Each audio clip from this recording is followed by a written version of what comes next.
Once upon a time, there was an emperor who was absolutely obsessed with fashion.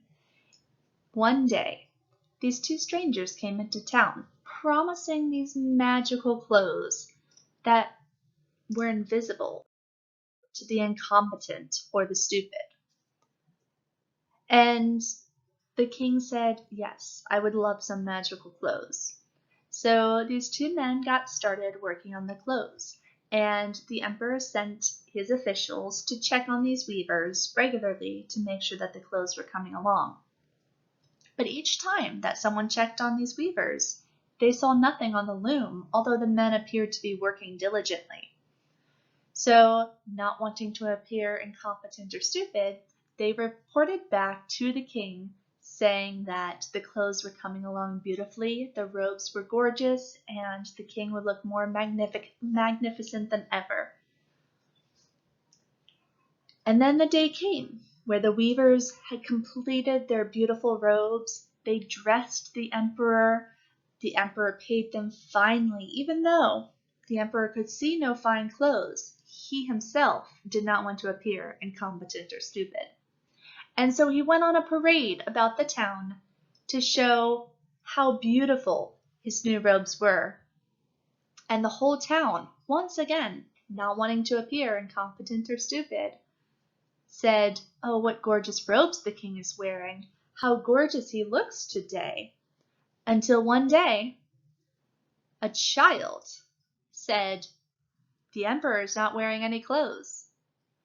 But by that time, the con men had got away safe. And they were very rich. This story by Hans Christian Andersen may not seem relevant today in relation to AI. However,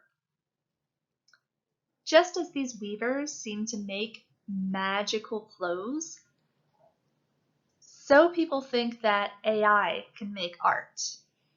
AI art is on the rise, and sometimes it's hard to distinguish it from actual art, such as this image here. This is made by a computer and not by human hands. And jobs for AI, both training and using them, are on the rise.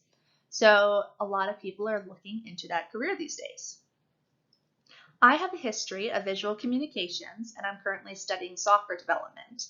So this was kind of a great mix of the two things for me. So today I'm going to show you how creating and using AI imagery is actually unethical because it involves stealing artists' works without credit.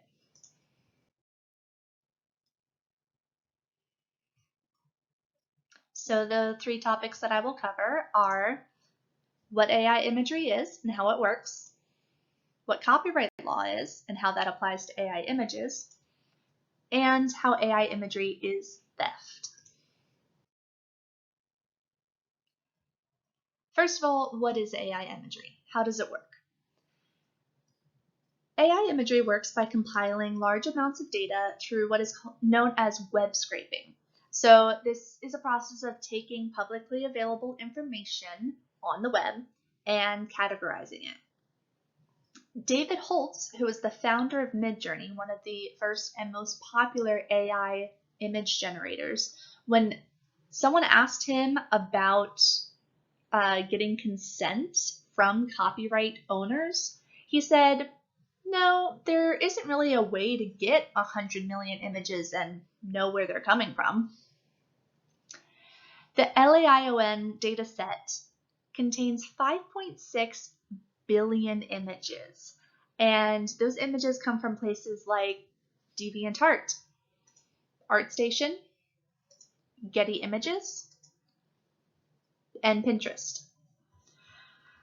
And in the summer 2023 issue of Art in America, the author describes how there are a lot of legal battles over intellectual property infringement, especially by Getty Images right now. They claim that that the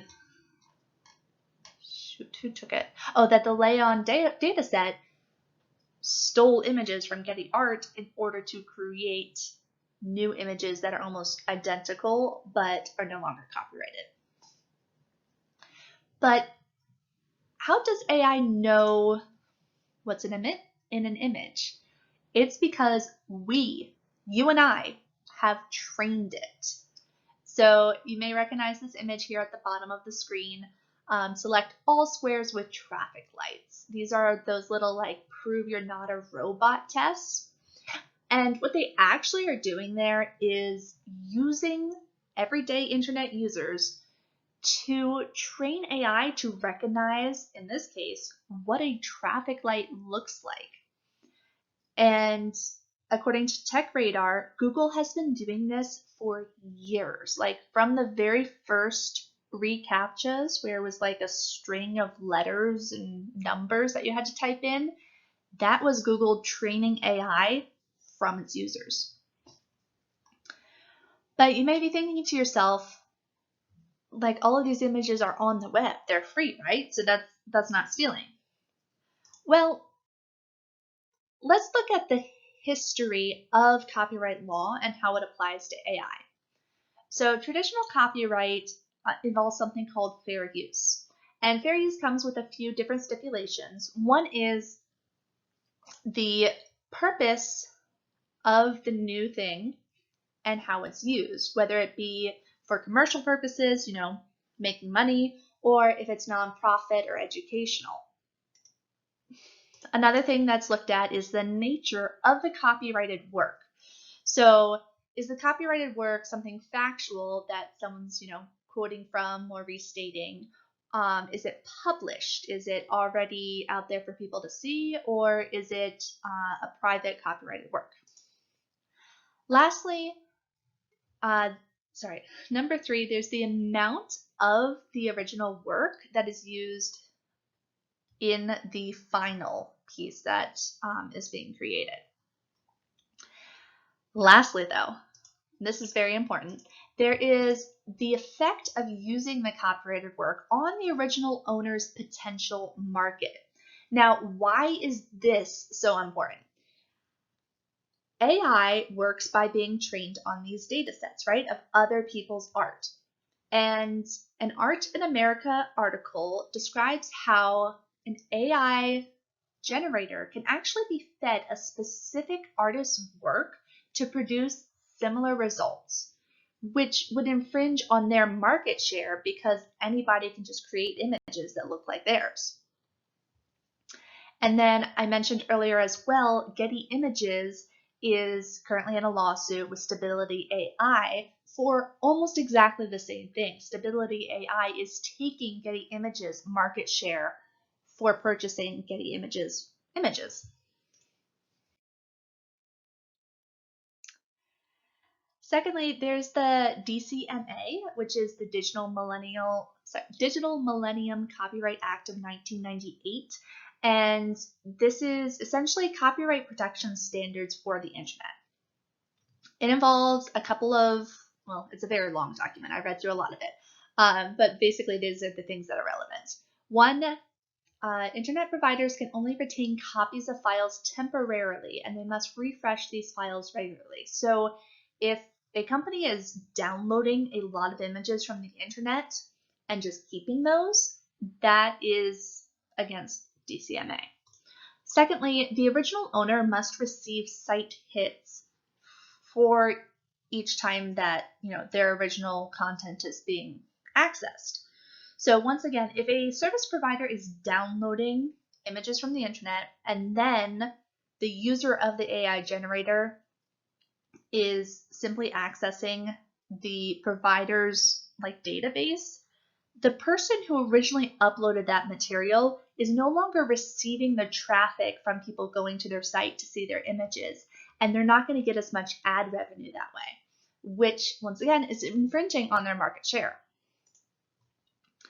And these rules apply to all online service providers, which is a extremely broad definition, but it really should, it probably does apply to AI generator companies. But, how does all of this make AI imagery like theft, right? Like that's the real question here. Like, why is it unethical to even just use AI imagery? In a case from last August, Thaler versus Perlmutter, the U.S. Copyright Office, or USCO, refused to register this AI image because it doesn't have a human author. And the court upheld that. Generative AI companies really will press this fair use thing as well. They really want to say hey, these images are out there for anyone to use. We can use them to generate new images. And this just leads to one after another legal cases, according to STP News, which is a tech news site. So what do these tech companies say? Well, first of all, like I said, they're claiming fair use. So David Holtz, as I mentioned earlier, the founder of Midjourney, a generative AI company, when he was asked if artists could opt out of being included in their data set, he said, "Not right now. We're looking at that. We'll have to find a way to authenticate those requests, which can get complicated." And he says that sort of thing a lot. We're looking at that. Every time in this article that I read, where someone asks him about copyright, artist rights, he says, we're looking at that. But he has no real answer to say how they are helping artists rather than taking away what they contribute already. And then David Neuhoff, who's a communications professional and copyright advocate, wrote an article about how the Computer and Communication Industry Association, or CCIA, submitted some comments to the USCO, the Copyright Office, about their AI and copyright study. And what the CCIA had to say was, no one should have the right to object to an AI model being trained on their work. Artists should be just given their stuff away for free, essentially, right? And then at another point, they said, given the volume of copyrighted work owned by large employers, allowing employers to take this type of action would exclude large swaths of data that would aid in technological progress and the quality of AI systems and create significant barriers to entry for small entities wishing to develop new AI technologies. So he's saying that even companies, their whole purpose is to make money, shouldn't be allowed to say, no, you can't use our images to create new images. So they're really pushing that anything on the internet should just be free to use, but then these tech companies are trying to use them to make money. But fortunately, we are working towards getting greater transparency into how these data companies are working. So just recently, the United Nations, actually last month, passed the Artificial Intelligence Act. And this created safeguards for transparency on all of this. And so first of all, they required that tech companies provide detailed summaries of the content used to train their models. Second, artificial or manipulated images, audio or video content must be labeled as such. And then this will all be implemented over the next 12 to 18 months. Tech companies are not happy with this. They are very much pushing back, but because the EU encompasses so many countries, this could be a huge step in understanding how these companies, the data companies, are working in order to give more transparency and more credibility to the artists that are contributing to these models. Lastly, you may have heard about Taylor Swift and some of her troubles with AI recently. There were some explicit images shared of her online that were completely AI generated. And while this is a terrible thing to happen to anybody, I think it's interesting that her influence and her popularity could actually influence law at this point. Wayne Unger, an assistant professor of law at Quinnipiac University, said that she may hold the copyrights to some of these images and other training data that the developers use to train the AI that produced the fake images. Assuming that she does hold the copyright to any of the training data that the developers used, then this would be an improper use of copyrighted material and perhaps using copyrighted material for commercial purposes. So it'll be fascinating to see if, this goes to court and how it gets, resolved, because if it's in favor of artists and copyright holders, that could be a huge landmark in making sure that artists are being credited for their work. So, to summarize, first of all, AI imagery is created by compiling billions of uncredited images from all over the web. Second, copyright law covers fair use, but protects copyright holders from unfair loss of market share, which is what AI is taking from them. And third of all, AI companies have no transparency. They give the artists no autonomy. The output is a compilation of unknown and uncredited sources. So while the burden of proving ethical behavior is on the AI companies, the users that are using AI imagery and creating AI imagery are still involved in stealing artists' work without credit. And you may have seen the old commercial, you wouldn't download a car. So why would you download 5.6 billion images and use them without credit?